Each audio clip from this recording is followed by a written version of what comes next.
پرآشوب ماحول جہاں ہر انسان بے چین ہے، تکلیف میں، اس کے دل کو کہیں سکون حاصل نہیں۔ مال بھی کما لیا، اولادیں بھی بہت اچھی ہیں، ہر طرح کی چیزیں آپ کو نظر آئیں گی، لیکن آپ دیکھیں گے زندگیوں میں سکون حاصل ہماری نہیں۔ وہ اسی وجہ سے کیونکہ عبادت خالص نہیں ہے ہماری۔ اعوذ باللہ من الشیطان الرجیم، بسم اللہ الرحمن الرحیم۔ میں سیدہ تمنا فاطمہ رضوی آپ کے ساتھ موجود ہوں ختیجہ چینل کی جانب سے۔ آج ہم ایک اہم ٹاپک عبادت پر گفتگو کریں گے۔ جیسا کہ ہم سب کو معلوم ہے کہ آج کی جو دنیا ہے وہ بہت فاسٹ ہے، اور اس پرآشوب ماحول میں اگر ہم دیکھیں تو کوئی انسان ایسا نہیں ہے کہ جس کو کوئی تکلیف نہ ہو، جس کو کوئی ٹینشن نہ ہو، یا جس کو کوئی ذہنی تکلیف نہ ہو۔ اکثر ہم عبادت بھی کرتے ہیں، ہم نماز بھی پڑھتے ہیں، ہم روزے بھی رکھتے ہیں، تب بھی ہمارے ذہن میں یہ خاموش سوال ہوتا ہے کہ آخر اتنی نمازیں پڑھنے کے باوجود، آخر اتنے روزے رکھنے کے باوجود بھی یہ پریشانی، یہ تکلیف کیوں؟ ہم انہی خاموش سوالوں کے جواب لے کر آج آپ کی خدمت میں حاضر ہوئے ہیں، اور انہی تمام سوالوں کے جواب دینے کے لیے ہمارے ساتھ موجود ہیں ذاکرہ اہل بیت محترمہ خواہر نزہت خان صاحبہ۔ آئیے ہم پہلے ان کا استقبال کرتے ہیں۔ خواہر السلام علیکم۔ وعلیکم السلام۔ خواہر، جیسا کہ آپ جانتی ہیں کہ آج کا جو دور ہے، جس طرح ہر انسان آج تکلیف میں ہے، آج ہر انسان جو ہے وہ پریشان ہے، وہ عبادتیں بھی کر رہا ہے، وہ روزے بھی رکھ رہا ہے، تو یہ آخر عبادت کیا ہے؟ آخر عبادت کیوں ضروری ہے؟ آخر ہم کیسے عبادت کو انجام دیں کہ ہمیں سکون محسوس ہو؟ اعوذ باللہ من الشیطان اللعین الرجیم، بسم اللہ الرحمن الرحیم۔ دیکھیے خواہر، یہ جو سوال آپ نے کیا کہ آج کا جو ماحول ہے، پرآشوب ماحول جہاں ہر انسان بے چین ہے، تکلیف میں، اس کے دل کو کہیں سکون حاصل نہیں ہے۔ مال بھی کما لیا، اولادیں بھی بہت اچھی ہیں، ہر طرح کی چیزیں آپ کو نظر آئیں گی، لیکن آپ دیکھیں گے زندگیوں میں سکون حاصل ہماری نہیں۔ وہ اسی وجہ سے کیونکہ عبادت شاید عبادت خالص نہیں ہے ہماری۔ تو پہلا تو یہی سوال جیسے آپ نے کہا کہ عبادت کسے کہا جاتا ہے اور عبادت کیوں ضروری ہے، تو دیکھیے خداوند عالم نے جو قرآن میں ہمیں بیان کیا کہ ہر جو انسان پیدا ہوا، انسان کو اور جنوں کو اللہ نے کس لیے پیدا کیا ہے؟ عبادت کے لیے۔ وما خلقنا الجن والانس الا لیعبدون، کہ خداوند عالم نے انسانوں کو اور جنوں کو کیوں خلق کیا ہے؟ عبادت کے لیے خلق کیا۔ تو بہرحال مقصد خلقت بشر جو ہے وہ عبادت ہے۔ تو سب سے پہلے تو یہی ہوتا ہے کہ پروردگار نے ہمیں پیدا کیا ہے عبادت کے لیے، ہے نا؟ مقصد حیات بشر جو ہے وہ عبادت ہے۔ تو مقصد کیا ہو گیا؟ ہماری عبادت کرنا۔ ہم دنیا میں کیوں آئے ہیں؟ عبادت کرنے کے لیے، کیونکہ خداوند عالم نے خلقی عبادت کے لیے کیا ہے۔ لیکن یہ عبادت کیسے ہو اور کیسے کی جائے کہ جس سے کرنے سے ہمیں سکون حاصل ہو؟ اصل میں ہم نے کچھ چیزوں کو باندھ لیا ہے، کیا کہتے ہیں، باؤنڈری بنا لی ہے کہ صرف یہی چیزیں عبادت ہیں۔ ہم نہیں سمجھ پاتے عبادت ایگزیکٹلی ہے کیا۔ عبادت یعنی خداوند عالم کے حکم پر عمل کرنا۔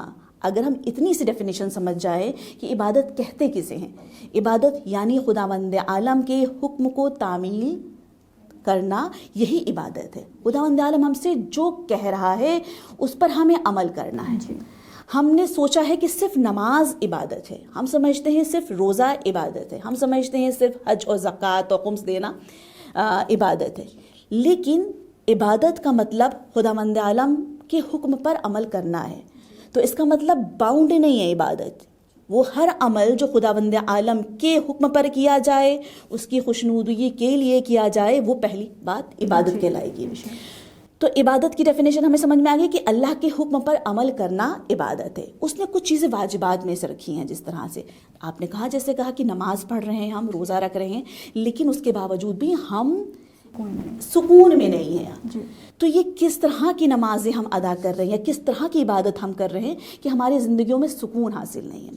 بات یہی ہے کہ وہ خشوع اور خشوع کی کمی ہونے کی وجہ سے ہماری عبادتیں اس لائق نہیں ہے کہ شاید بارگاہ الہی میں قبول ہو پا رہی ہوں، جس کی وجہ سے ہمارے دلوں کو اور ہماری زندگیوں میں سکون نہیں ہے۔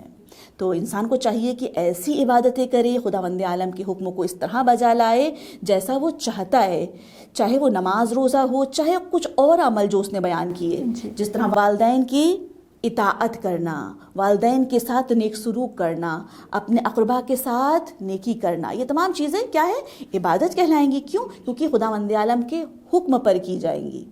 خداوند عالم نے یہ تمام چیزیں ہمیں بیان کی۔ جب ہم اپنی زندگی میں نماز، روزے اور حج اور زکوٰۃ و خمس کے ساتھ یہ چیزیں بھی کریں گے تو ہمیں آپ دیکھیں گے سکون حاصل ہوگا۔ آپ دیکھیں جب آپ کسی کے ساتھ نیکی کرتے ہیں تو کتنا سکون حاصل ہوتا ہے، بے شک، ہے نا؟ جب آپ کسی کے ساتھ نیکی کرتے ہیں، کسی کو آپ کسی کی طرح بھی آپ مدد کو، ضروری نہیں کہ آپ مالی مدد کر رہے ہوں، اگر آپ دیکھیں کہ اگر آپ کسی کو صرف 1-2 جملے بول کے کسی کا مینٹل سٹریس ختم کر رہے ہیں، جی بے شک، وہ ضروری نہیں کہ ہر وقت انسان کو پیسہ چاہیے ہو، کسی کو کبھی کبھی ایسا چاہیے ہوتا ہے کہ کوئی اس سے بات کرے، وہ بے چین ہوتا ہے۔ اگر آپ اس سے بات کر رہے ہیں اور یہ بات کرنے سے اس کا سٹریس ختم ہو رہا ہے اور وہ پرسکون ہو رہا ہے، تو یہ بھی کیا کر رہے ہیں؟ آپ عبادت کر رہے ہیں۔ یہ تمام چیزیں عبادت ہیں، لہٰذا ہم نے عبادت کو باؤنڈ کر دیا ہے نماز روزے میں۔ لیکن عبادت وہ ہر چیز جس سے اللہ کے قریب ہوا جا سکتا ہے، جس سے اللہ کی خوشنودگی حاصل ہو، وہ عبادت کہلائے گی۔ ماشاء اللہ، آپ نے بہت اچھا جواب دیا۔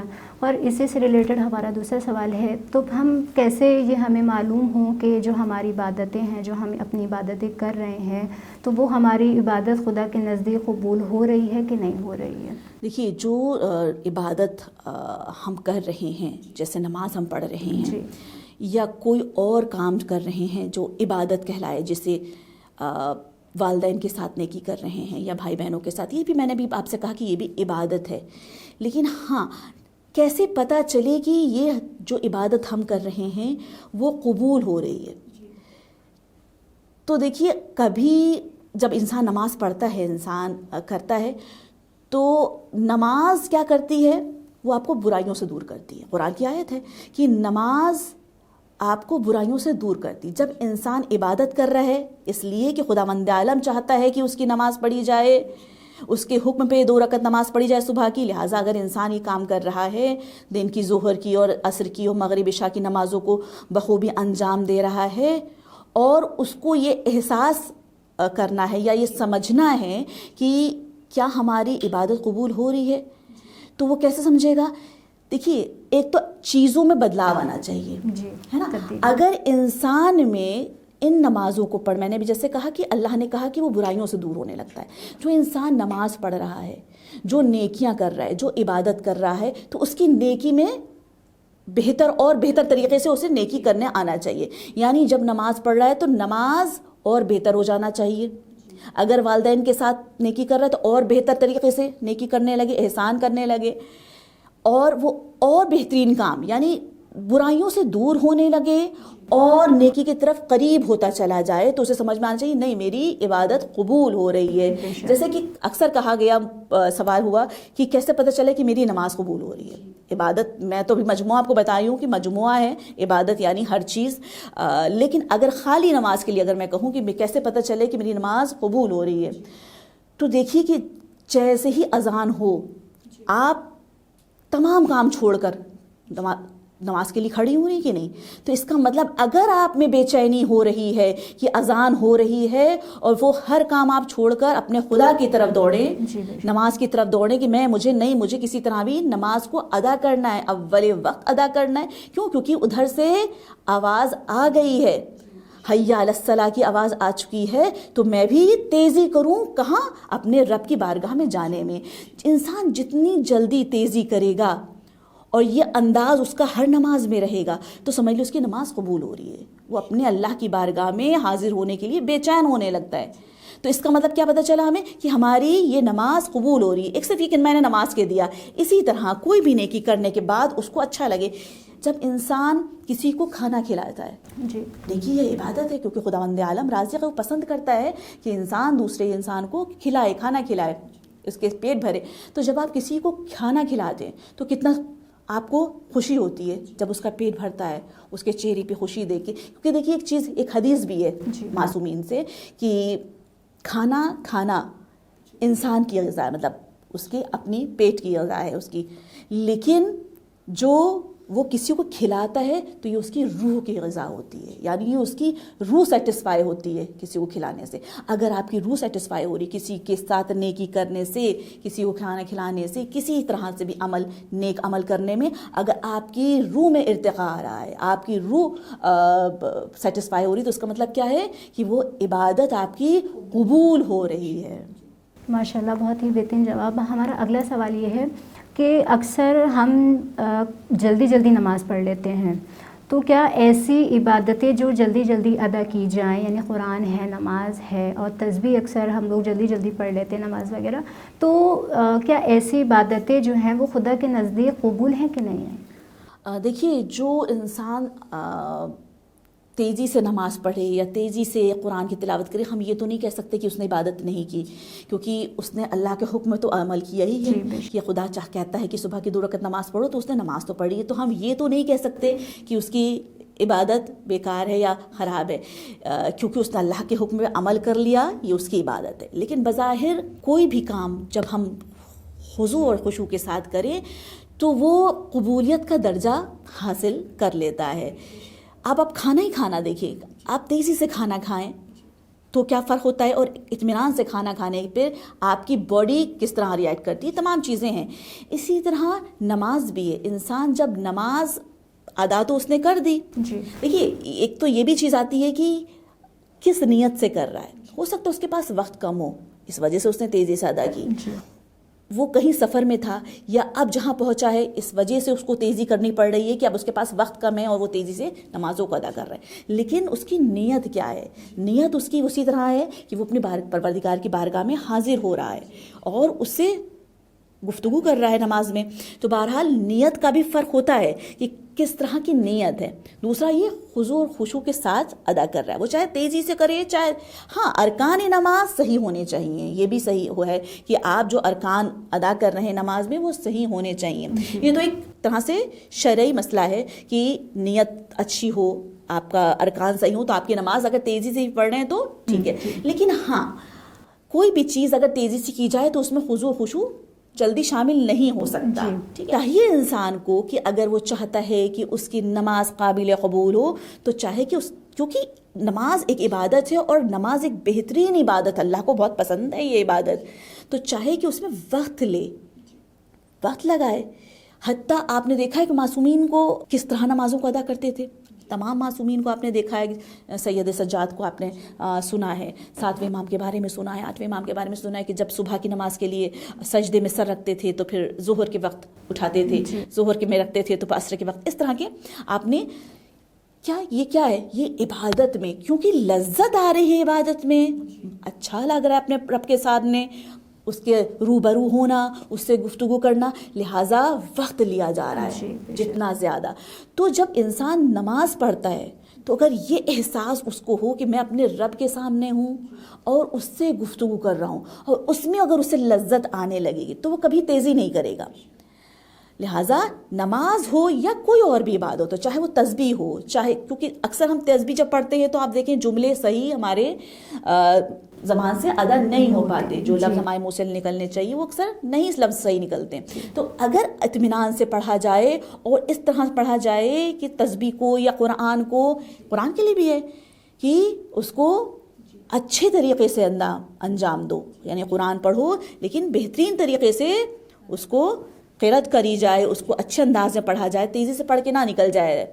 تو بہرحال جو بھی عبادت اللہ کی بارگاہ میں ہم کر رہے ہیں، چاہے وہ نماز ہو، چاہے قرآن ہو، اور چاہے تسبیح پڑھ رہے ہوں، چاہے کسی طرح کی دعا پڑھ رہے ہیں، تو کوشش کی جائے کہ جب ہم اپنے آپ کو اللہ کے سامنے حاضر کر رہے ہیں تو زیادہ وقت لیا جائے، اللہ کے سامنے زیادہ رہا جائے اور اس کے سامنے واقعاً ہم رابطہ بنائیں اس پروردگار سے، جس کے ذریعے، چاہے نماز کے ذریعے، چاہے تسبیح کے ذریعے، چاہے دعا کے ذریعے، ہم اللہ سے رابطہ بنائیں اور کوشش کریں کہ اپنی نماز میں، اپنے دعا میں خضوع اور خشوع کو شامل کریں، کیونکہ کہتے ہیں نا کہ نماز میں صرف وہی حصہ قبول کیا جاتا ہے جس میں آپ کا خضوع خشوع اور توجہ ہوتی ہے، اگر بغیر توجہ کے نماز پڑھی جائے گی تو نماز قبول نہیں کی جاتی یا وہ منہ پہ مار دی جاتی ہے۔ توجہ کے ساتھ، مثال کے طور پہ اگر آپ مجھ سے بات کر رہی ہیں اور آپ کا ذہن کہیں اور ہے، آپ بات تو مجھ سے کر رہی لیکن آپ کا ذہن کہیں اور ہو، تو کیا مجھے یہ بات اچھی لگی کہ آپ بات تو مجھ سے کر رہی لیکن آپ کا ذہن کہیں اور ہے، آپ کا دل نہیں لگ رہا ہے مجھ سے بات کرنے میں، تو یہ بات مجھے پسند نہیں ہے۔ تو پروردگار کیسے پسند کرے گا کہ جو بندہ اس کی بارگاہ میں آیا ہے اس سے بات کرنے کے لیے وہ اس کی طرف متوجہ نہیں ہے، جی بے شک، اس کا ذہن کہیں اور ہے۔ تو کوشش کرنا چاہیے کہ اپنے اللہ سے پر توجہ رکھیں۔ اللہ سے جب ہم گفتگو کر رہے ہیں تو اللہ سے توجہ، ہاں اللہ پر توجہ ہونی چاہیے، اس نماز کی طرف توجہ اور خضوع اور خشوع کے ساتھ نماز کو ادا کرنا چاہیے۔ بلکہ ایسا نہیں ہے کہ جو تیزی سے نماز اگر پڑھ لے تو خدا نہ کرے وہ نماز قبول نہیں ہوگی، یہ اس شخص کی نیت پر بھی ڈیپینڈ کرتا ہے کہ جو جس طرح پڑھ رہا ہے۔ خضوع اور خشوع، نیت، یہ تمام چیزیں یہ باعث بنتی ہیں نماز کی قبولیت کی۔ ماشاء اللہ۔ خیر میرا آخری اور چوتھا سوال آپ سے یہ ہے کہ اگر کسی کو یہ محسوس ہو کہ اس کی عبادت صرف ایک عادت بن چکی ہے یا روٹین بن چکی ہے، تو وہ اپنی عبادت کو زندہ کیسے کریں؟ کس طرح وہ خدا کے سامنے خضوع اور خشوع کے ساتھ پیش ہوں؟ دیکھیے عادت اگر بن گئی ہے، عادت میں دیکھیے یہ ہوتا ہے کہ کسی چیز کی بھی عادت پڑ جاتی ہے تو اس کے بغیر مطلب آپ رہ نہیں پاتے، ہوتا ہے کہ آپ کو کرنا ہے۔ بہت سارے لوگ ایسے ہیں، جیسے ہم لوگ بھی اکثر ہو جاتا ہے ایسا کہ ہم لوگ عادت ہو جاتی ہے کہ جیسے بنا لیتے ہیں کہ بس کھڑے ہوئے اور نماز کو ادا کر دیا، ٹھیک ہے، اور وہ توجہ نہیں رکھی نماز میں جو حق ہے نماز کا۔ تو جب نماز عادت بن جائے، جب یہ لگے کہ نماز عادت ہے کہ بس ہم نے اپنے وقت پہ اٹھے نماز کو ادا کیا، یا بالکل وقت جا رہا ہے تو بس پڑھنا ہے، بس لہٰذا ہم نے ادا کر دی نماز لیکن ہماری توجہ یا خضوع خشوع میں شامل نہیں ہوا، تو اس طرح کی نمازیں قبول کی میں نہیں کہہ سکتی قبول ہیں کہ نہیں، کیونکہ پروردگار میں نے پہلے بھی کہا کہ نیتوں کو دیکھنے والا ہے، لیکن عادت نہیں، کیونکہ دیکھیے عادت میں کیا ہوتا ہے کہ کوئی چیز بڑھتی نہیں آگے، روح کی ارتقاء نہیں ہوگی۔ اگر آپ نماز خضوع و خشوع کے ساتھ پڑھ رہے ہیں اور عبادت کی طرح پڑھ رہے ہیں تو آپ کی روح میں تبدیلی آنا شروع ہو جائے گی، آپ برائیوں سے دور ہو جانا شروع ہو جائیں گے اور نیکی کی طرف بڑھنے لگ جائیں گے۔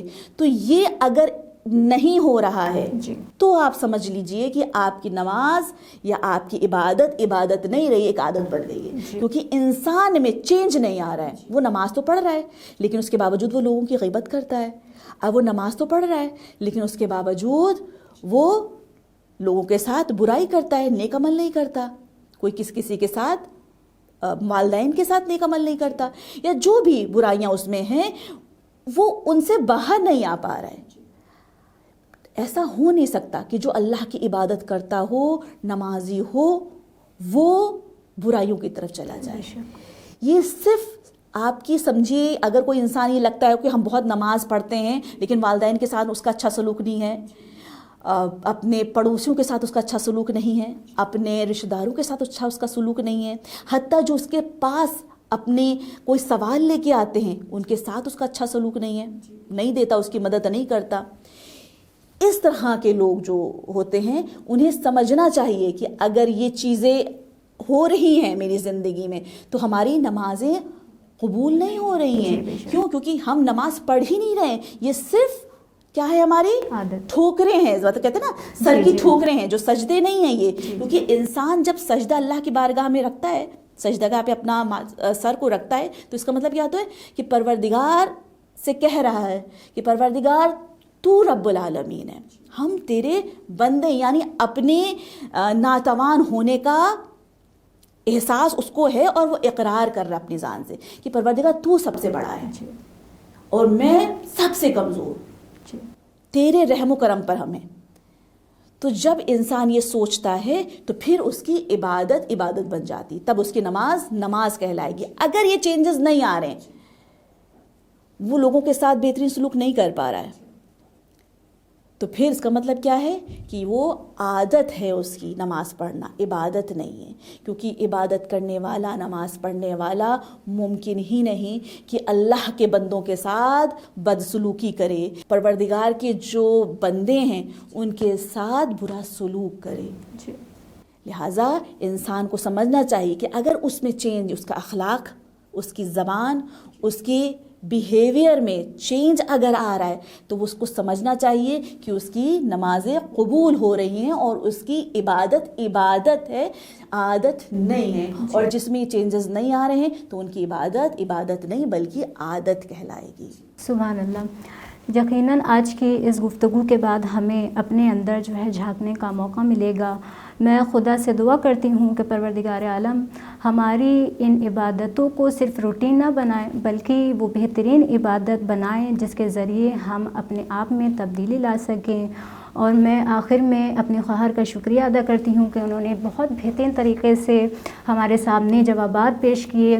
اور میں اپنے تمام ویور سے گزارش کرتی ہوں کہ وہ ہمیں اپنی دعاؤں میں ضرور یاد رکھیں. میں انشاءاللہ پھر حاضر ہوں گی. جب تک کہ آپ کا خیال رکھیں. والسلام علیکم ورحمۃ اللہ وبرکاتہ.